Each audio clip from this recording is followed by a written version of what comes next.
बनाते हैं। सबसे पहले बेसन का घोल, इसके लिए मैं इसमें डालूंगी, लेती हूँ इस बाउल में थोड़ा सा अपना बेसन। अब इसमें हम डालेंगे ये राइस फ्लोर, जिसे राइस फ्लावर में हम ऐड करेंगे सॉल्ट, ये लिए मैंने टर्मरिक, और हम थोड़े से इसमें रेड चिली भी डाल सकते हैं जिससे इसका टेस्ट बहुत ही अच्छा आएगा।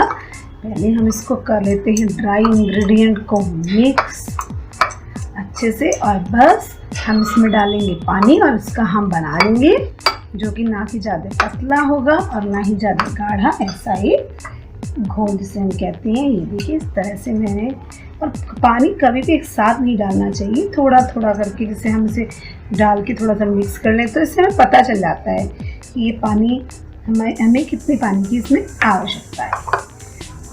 ये देखिए अभी तो मुझे इसमें थोड़ा सा पानी और चाहिए होगा।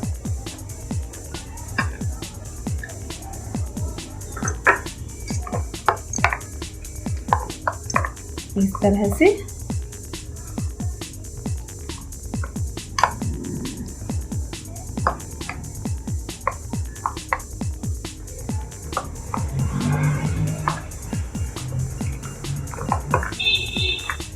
ये मैं घोल के अपना, बिल्कुल इसमें लम्स ना हो, ऐसे एकदम लम्स फ्री अपना घोल हम इसे तैयार कर लें।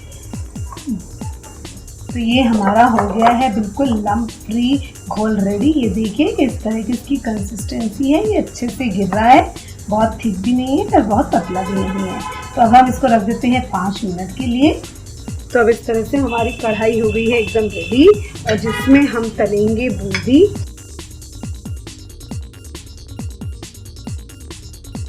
तो उसके लिए सबसे पहले हमने इस तरह से ले ली है छेद वाली कच्छी, इसमें हम डालते रहेंगे अपना धीरे धीरे ये बेसन का घोल, और इस तरह से ये देखिए ये मैंने डाला है इस पे, और मैं इसको हल्का सा हिलाऊंगी।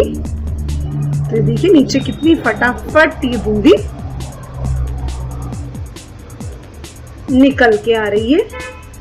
तो बस हमें यही प्रोसीजर फॉलो करते रहना है कि डालना है इस पे ये बेसन का घोल, नीचे कितनी बढ़िया है, देखिए बूंदी हमारी निकल के आ रही है। और इसको बस हल्का सुनहरा हमें इसको, ये देखिए इसको हल्का सुनहरा होने तक हमें इसे तल लेना है। ये मेरी कढ़ाई भरकर हो गई है बूंदी रेडी। तरह से कढ़ाई मेरी भर गई है बूंदी से, और बस मुझे इन्हें हल्का सुनहरा होने तक तल लेना है। और अब हम इन्हें निकाल लेते हैं।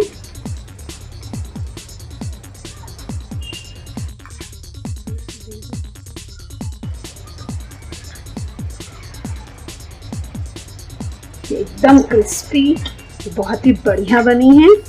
इनको हम इस तरह से निकाल लेंगे।